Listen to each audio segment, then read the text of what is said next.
Hari ini saya ingin membagikan sebuah tema yang ini seperti sebuah koin bermata dua. Jadi ada dua sisi yang sebenarnya tidak bisa dipisahkan. Dua sisi yang seharusnya berjalan bersamaan. Karena kalau hanya satu maka timpang. Sama seperti tadi ketika saya bicara di ibadah pagi, kita masuk lebih dalam dan bergerak lebih jauh. Tidak hanya lebih dalam, tapi lebih jauh. Tidak hanya lebih jauh, tapi kita harus lebih dalam. Nah, dua sisi ini adalah kehidupan yang ditunjukkan oleh Tuhan dan sebenarnya sangat kental di dalam prinsipnya. Tetapi banyak kita tidak memahami atau bahkan banyak kita yang separuh jalan berhenti di salah satu sisinya. Yaitu adalah judulnya jangan kehilangan dia, itu sisi yang pertama. Dan yang kedua, jangan hilang atau jangan kehilangan pergerakannya. Karena ada banyak orang yang berhenti ketika mereka sibuk bergerak tapi mereka kehilangan Tuhan. Tapi ada juga orang yang ya sudahlah, gak usah bicara soal pergerakan-pergerakan, yang penting Tuhan. Bisa jadi karena lelah, bisa jadi karena benturan, bisa jadi karena trauma, bisa jadi karena kecewa, bisa jadi karena jatuh, gagal. Sehingga orang-orang berpikir, ya sudah, gak usah yang macam-macam.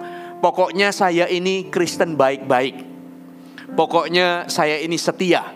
Udahlah, gak usah bicara lagi soal movement. Yang penting saya hadir ibadah.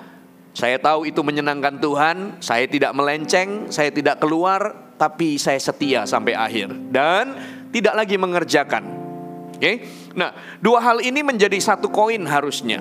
Karena yang pertama, ketika kita bicara jangan kehilangan dia, maka Tuhan Yesus sendiri juga menunjukkan kehidupan yang demikian di dalam dua hal itu.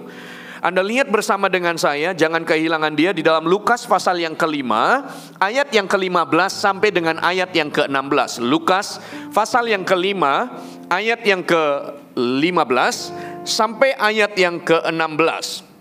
Anda sudah temukan di dalam Alkitab Anda.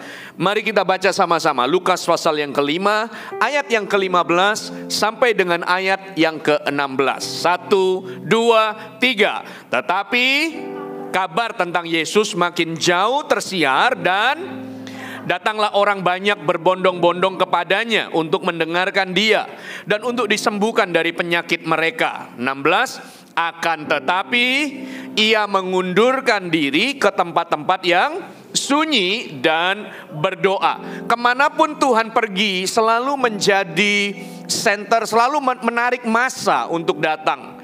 Karena kemanapun dia pergi, rame-rame orang berbondong untuk menerima pengajaran yang ajaib, menerima kesembuhan, pelayanan, mujizat, menerima roti, makan terpelihara dengan baik. Sehingga orang-orang berbondong-bondong, bahkan mereka membawa anak-anak. Sampai satu hari murid-murid menghentikan anak-anak itu karena seolah-olah mengganggu, tapi Yesus berkata bawa mereka datang mendekat. Jadi begitu ramai. Ketika 5.000 orang diberi makan, tidak termasuk wanita dan anak-anak. Dan yang memberikan 5 roti dan 2 ikan, di situ dikatakan ada seorang anak yang mempersembahkan. Jadi kemanapun Yesus pergi, selalu menyedot massa untuk datang. Nah, tetapi di dalam cerita ini, sekalipun Yesus melayani, Yesus menyembuhkan, Yesus membuat mujizat, menjawab kebutuhan, menolong banyak orang, menyelesaikan pergumulan. Tapi ayat yang ke-16 berkata, ia mengundurkan diri ke tempat-tempat yang sunyi dan berdoa. Dia tinggalkan, dia retreat, dia mundur sejenak dari semua keramaian itu. Artinya dia bukan hanya sibuk dengan semua pekerjaan dan pelayanannya, bahkan Yesus pun sebagai anak manusia dalam tubuh manusia, dia meluangkan waktunya untuk bersekutu dengan Bapa di sorga. Nah, kenapa orang-orang menjadi kering di dalam pelayanannya? Maka salah satunya yang harus diselidiki atau yang harus dipulihkan adalah jam persekutuannya, jam khususnya bersama dengan Tuhan. Di dalam saat teduhnya, di dalam devotion time-nya, ataupun merenungkan firman dan berdoa di ruangan atau di kamar kecilnya. Dan itulah yang dilakukan oleh Yesus ketika dia ada di bumi dengan semua kesibukan pelayanannya. Bahkan sampai satu peristiwa dijelaskan sampai makan pun mereka tidak sempat. Karena mereka pergi untuk mengungsi, untuk tenang. Tapi orang-orang menyusulnya dari darat, jalan darat.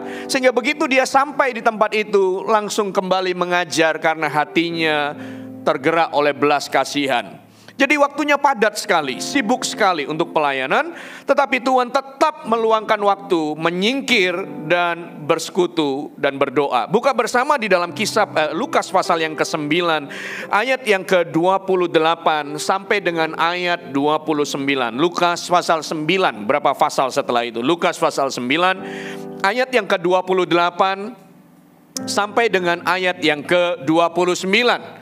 Mari kita baca firman Tuhan dengan antusias. 1, 2, 3. Kira-kira 8 hari sesudah segala pengajaran itu, Yesus membawa Petrus, Yohanes, dan Yakobus lalu naik ke atas gunung untuk berdoa. Ketika ia sedang berdoa, rupa wajahnya berubah dan pakaiannya menjadi putih berkilau-kilau. Anda akan menemukan banyak di dalam Alkitab di mana Yesus mengasingkan diri setelah sekian waktu pelayanan, setelah sekian waktu menyembuhkan atau memberitakan pengajaran. Dia selalu ada waktu untuk sendiri bersama dengan Tuhan. Anda buka bersama di dalam Yohanes pasal yang ke-14 ayat yang ke-9. Mari buka bersama di dalam Yohanes pasal 14 ayat yang ke-9.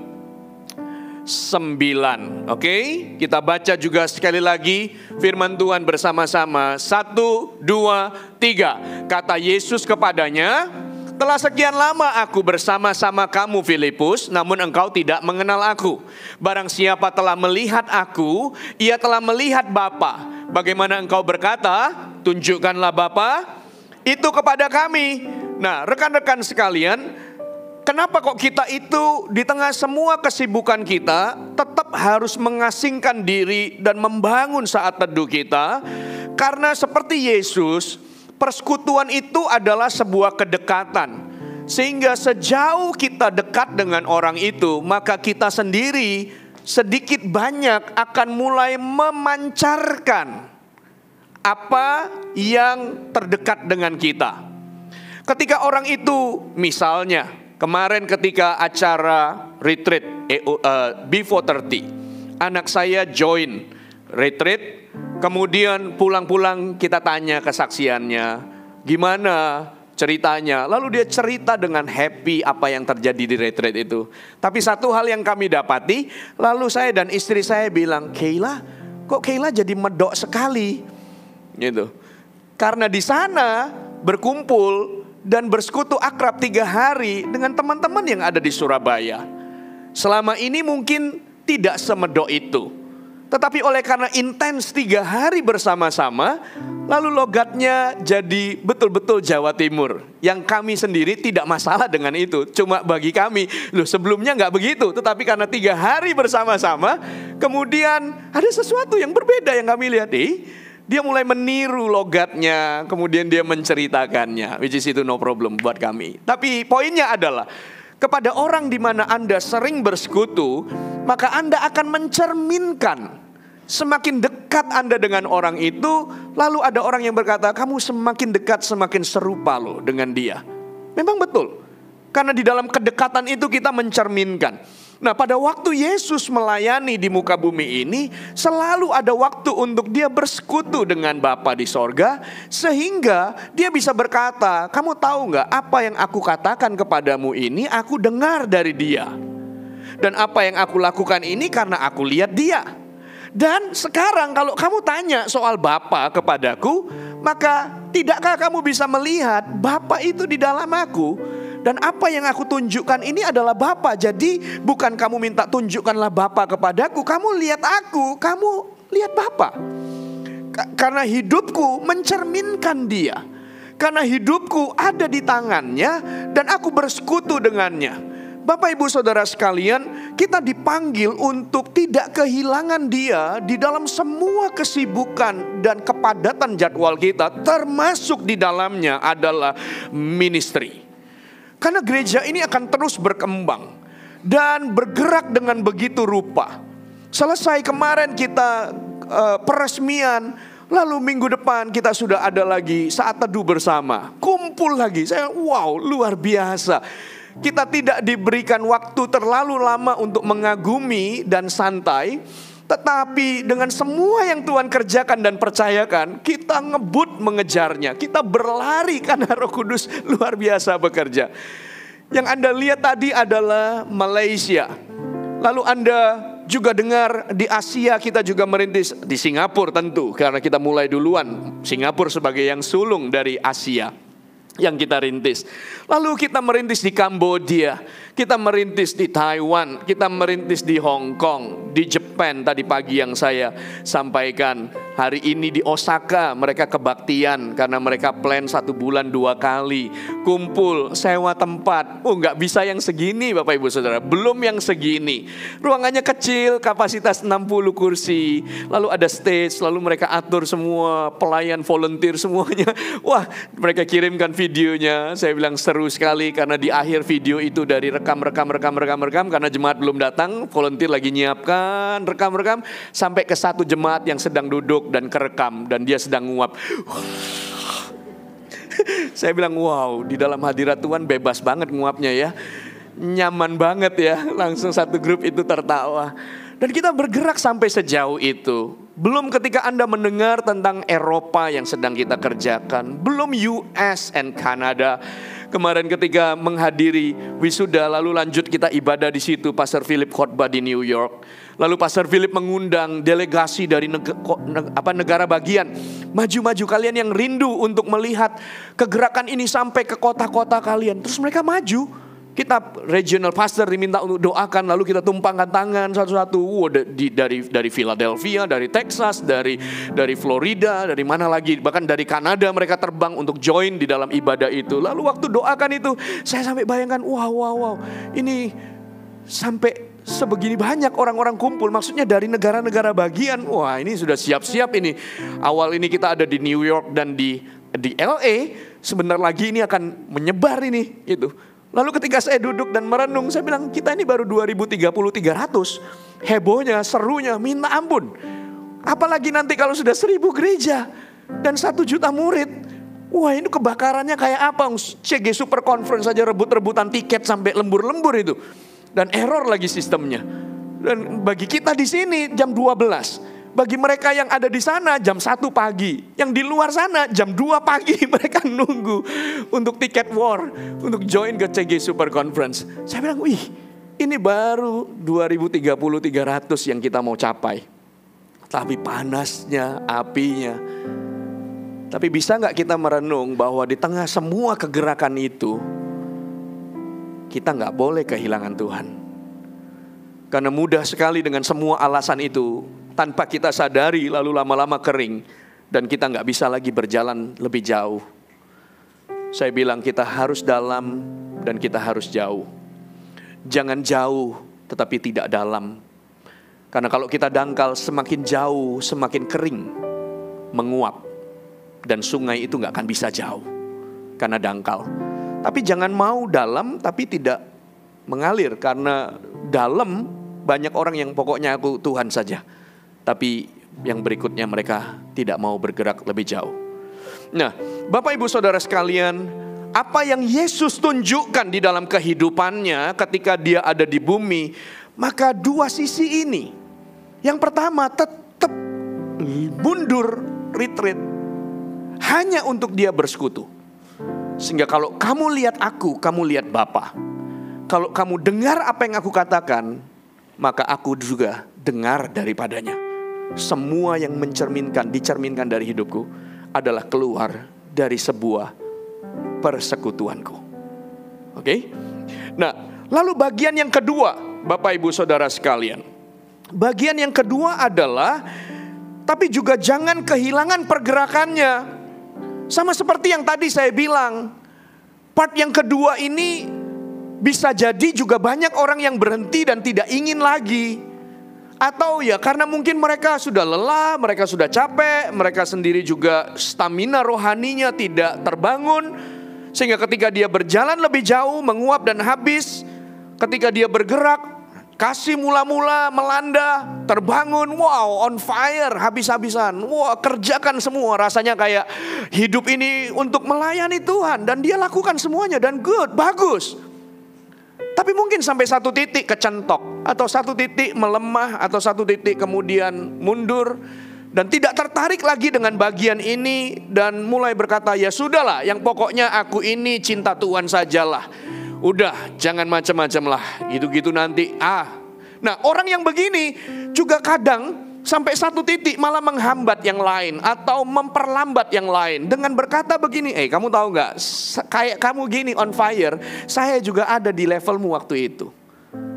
Tapi sampai satu titik, kalau kamu nanti terlalu dalam ya, nanti kamu kecewa, nanti kamu gini, kamu ini. Lalu dia bilang, udahlah, jangan terlalu berlebihan, udahlah pokoknya berhenti aja, ya sudahlah, ya sudah. Akhirnya berhenti, Bapak Ibu Saudara sekalian. Tetap jadi orang Kristen yang baik. Tapi dia tidak lagi ada di dalam pergerakan. Roh Kudus itu bekerja dengan luar biasa di tengah kita. Kemarin waktu ke US, ada 2 hari di mana ada 1 hari kita kumpul bersama dengan GMI.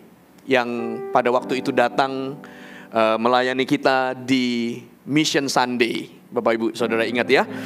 Dan kemudian gantian kita yang mengunjungi mereka. Karena waktu itu mereka kunjungi kita sharing. Lalu pada waktu kemarin ke US kita pergi ke sana dan mendengarkan mereka sharing. Lalu mereka mulai bercerita pelayanan ke sini. Lalu yang berbicara, menjelaskan mengenai sejauh mana misi yang mereka bawa. Lalu cerita, kemudian ada juga yang bergerak di dalam marketplace. Bagaimana mereka pergi ke negara-negara ini untuk membangun, membangkitkan. Lalu bekerja sama, mereka cerita semuanya. Terus ada waktu makan siang. Kemudian kita ngobrol. Kemudian tim berkata, Pastor Moro perlu ketemu orang itu. Saya bilang, oh ya, kenapa? Dia pelayanannya di Vietnam. Saya bilang, ayo sama kamu. Enggak, Pastor Moro aja. Loh, sama kamu sekalian dengar. Enggak, Pastor, dengerin kesaksiannya. Dia sudah bolak-balik masuk penjara 8-9 kali. Oh, karena itu terus saya yang dengar, kamu gak mau dengar gitu. Ya, saya pastor aja yang dengar, silakan. Terus kemudian duduk di situ dan mendengar dia bercerita tentang pelayanannya di Asia Tenggara dari US. Terus kemudian mereka ke sana ngelayani. Lalu pulang dari situ saya bilang, wih, Tuhan kita nih mendengar dari mereka yang bercerita tentang 10.000 gereja yang sudah mereka rintis sampai ke bangsa-bangsa. Saya pikir, wah, aduh Tuhan, kita ini mau kemana ya? Tuhan ini mau bawa gereja kita ini pergerakannya sampai kemana? Kemarin ketika Pastor Philip berbicara tentang gereja Efesus, di mana misi diberitakan, tetapi di dalam sendiri mereka akan bangun. Wow. Di tengah semua pergerakan itu, jangan kehilangan Tuhan, tapi juga jangan kehilangan pergerakan itu sendiri. Anda lihat di dalam Yohanes pasal yang ke-5 ayat yang ke-14 sampai ayat yang ke-17. Buka bersama dengan saya. Yohanes pasal yang ke-5 ayat 14 sampai ayat 17. Yohanes pasal yang ke-5 ayat 14 sampai dengan ayat yang ke-17. Oke, Anda sudah temukan di dalam Alkitab Anda. Mari kita baca bersama-sama. Demikian firman Tuhan. 1, 2, 3. Kemudian Yesus bertemu dengan dia dalam bait Allah, lalu berkata kepadanya, engkau telah sembuh, jangan berbuat dosa lagi, supaya padamu jangan terjadi yang lebih buruk, supaya setan tidak masuk dengan 7 setan yang lainnya, karena rumahmu kosong. Oke, 15 kita baca, 1, 2, 3. Orang itu keluar lalu menceritakan kepada orang-orang Yahudi bahwa Yesuslah yang telah menyembuhkan dia.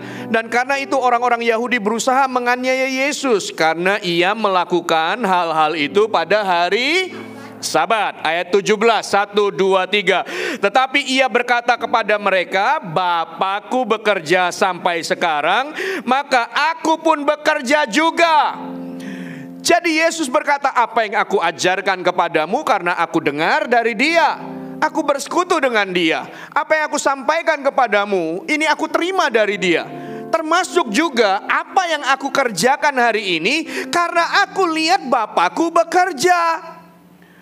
Jadi sebenarnya tidak boleh ada waktu atau please jangan berhenti di dalam pergerakannya atau melayaninya.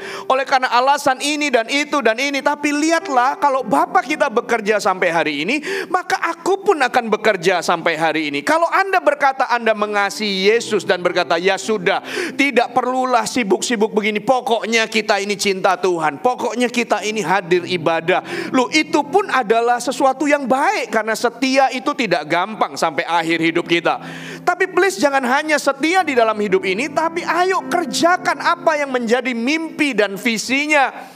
Kalau kita berkata bahwa kita mengasihi Tuhan, tidak mungkin kita melihat dari tempat ini sementara Allah bekerja, Roh Kudus melawat, melanda kota demi kota, bangsa demi bangsa, lalu meluas menjauh. Wow, luar biasa. Lalu kita di sini kita berkata, Bapa, aku mengasihimu. Wow.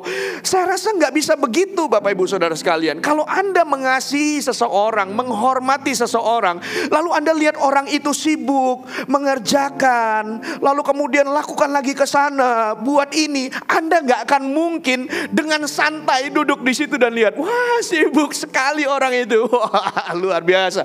Saya pikir Anda pun akan, Daddy, Papi, apa yang bisa saya bantu? Terus papanya ke sana terus bilang, Dad, sudah, yang ini biar saya yang kerjakan, yang ini nggak perlu kamu, sudah, ini saya bisa. Pokoknya apa yang saya bisa ringankan, apa yang saya bisa bantu, pasti saya kerjakan. Nggak akan mungkin duduk di situ dan lihat gitu, gak akan mungkin, Bapak Ibu Saudara sekalian.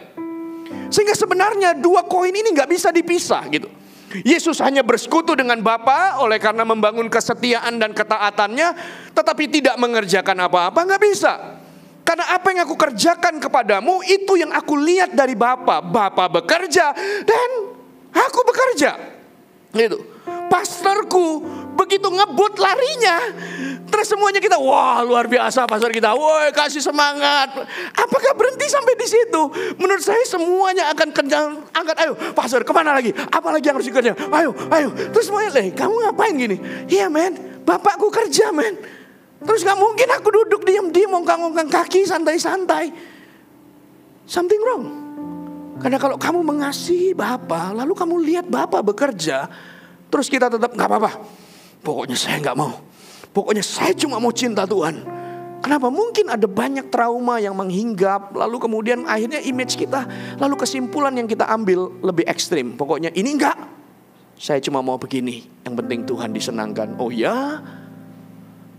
Apakah cukup?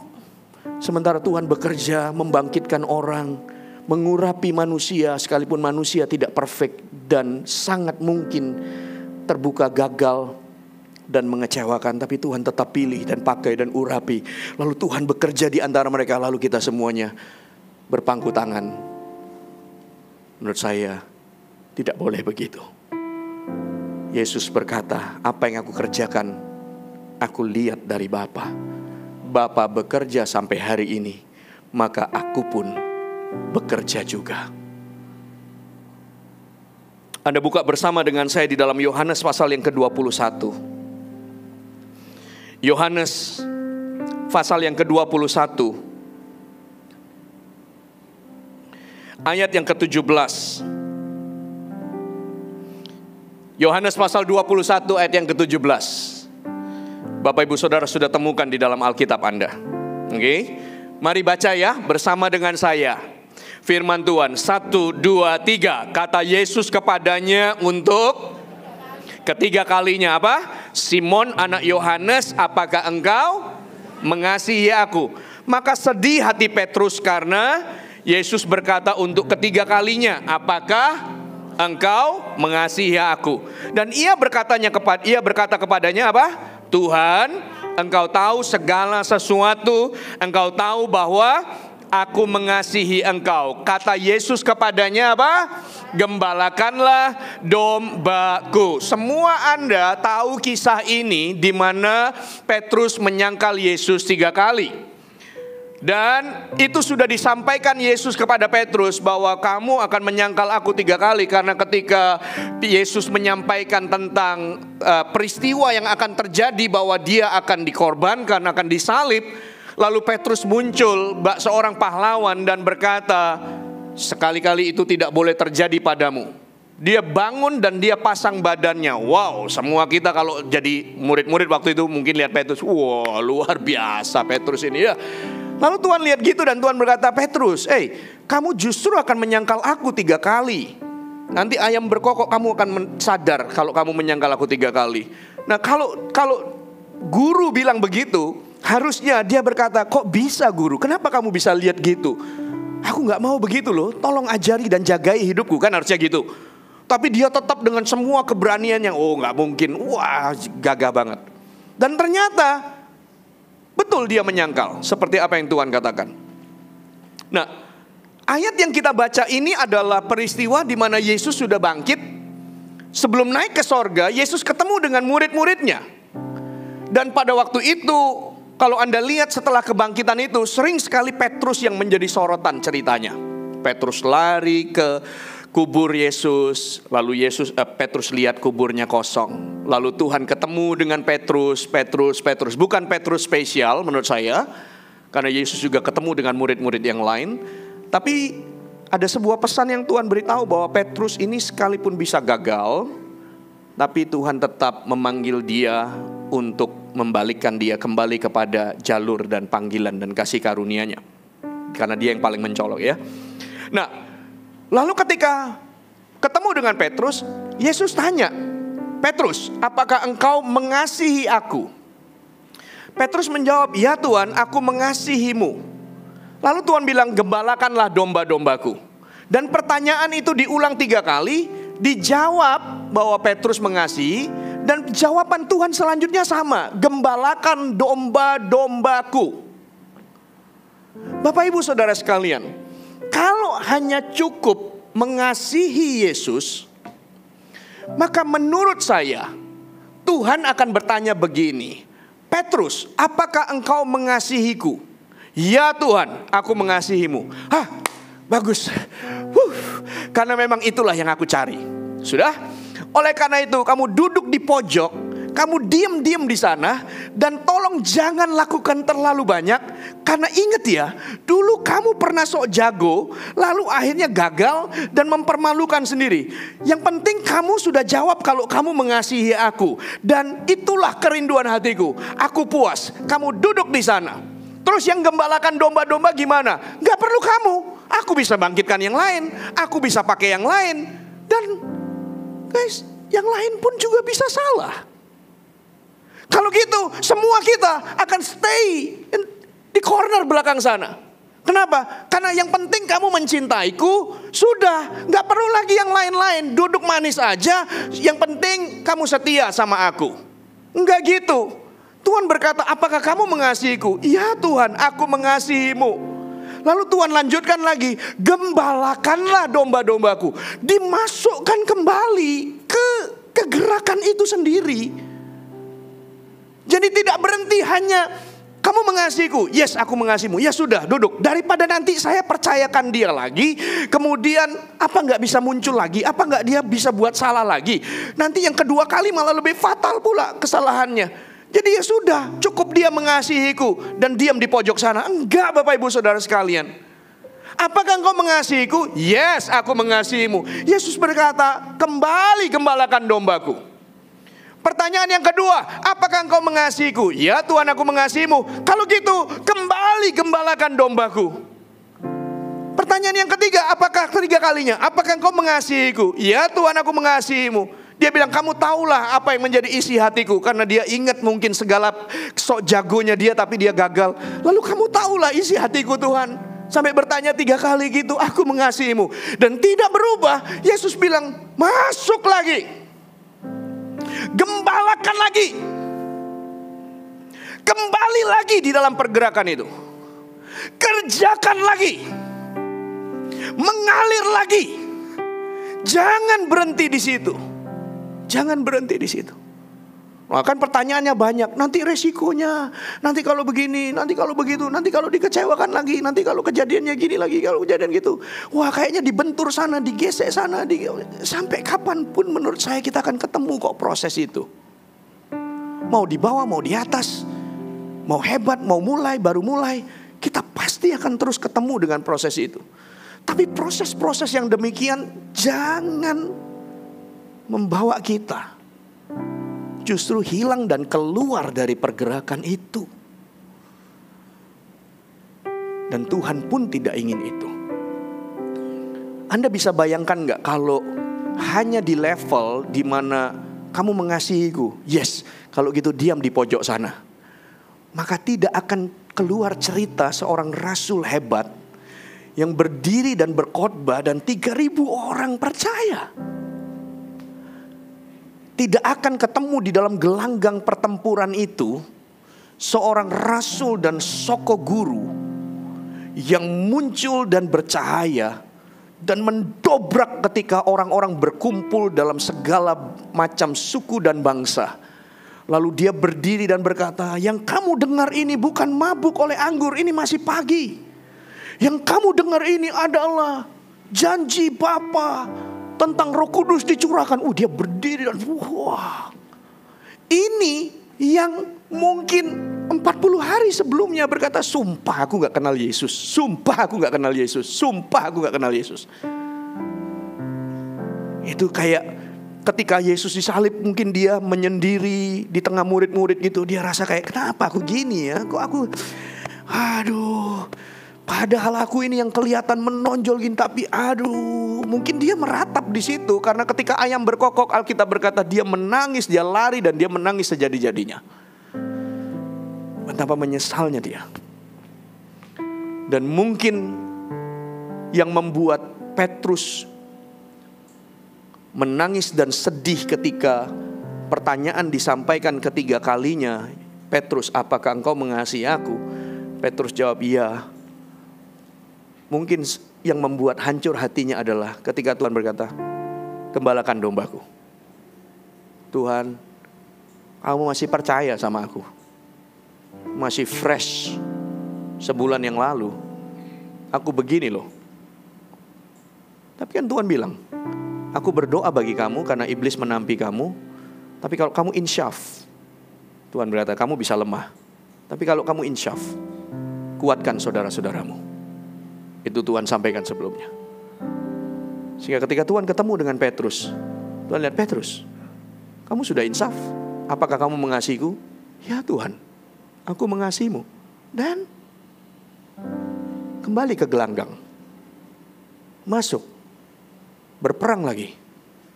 Bertempur kembali. Angkat senjatamu. Mengalir lagi. Jadi jangan berhenti. Jangan cuma gak mau jauh lah, pokoknya aku dalam aja. Pokoknya kenal Tuhan, setia, ngiringi Yesus. Kan Tuhan cari aku sampai akhir hidupku, aku gak berubah, setia. Yes, tapi jangan sampai di situ. Masuk lagi. Karena kita gak bisa bayangkan ketika kita masuk kembali ke gelanggang itu, satu hari nanti kita ini akan seperti apa Tuhan pakai. Daripada meratap, daripada berhenti, daripada kecewa, daripada akhirnya tidak berbuah, lebih baik kamu masuk. Dan ketika kamu masuk, Tuhan yang membawanya. Maka muncullah Petrus, soko guru gereja. Muncullah Petrus, rasul yang mendobrak di awal pergerakan. Maka muncullah Petrus yang 3.000 orang dibaptis dalam satu malam. 3.000 orang percaya, memberikan diri. Muncullah rasul yang berkata, emas perak tidak ada padaku, tapi demi nama Yesus bangkit dan berjalanlah. Yesus berkata, apa yang kamu lihat daripadaku, aku lihat dari Bapa. Apa yang aku sampaikan kepadamu, telah ku dengar dari Dia. Dan kalau Bapakku hari ini bekerja, maka aku pun tetap bekerja. Jangan kehilangan Dia, dan jangan kehilangan di pergerakan yang semakin cepat dan luar biasa.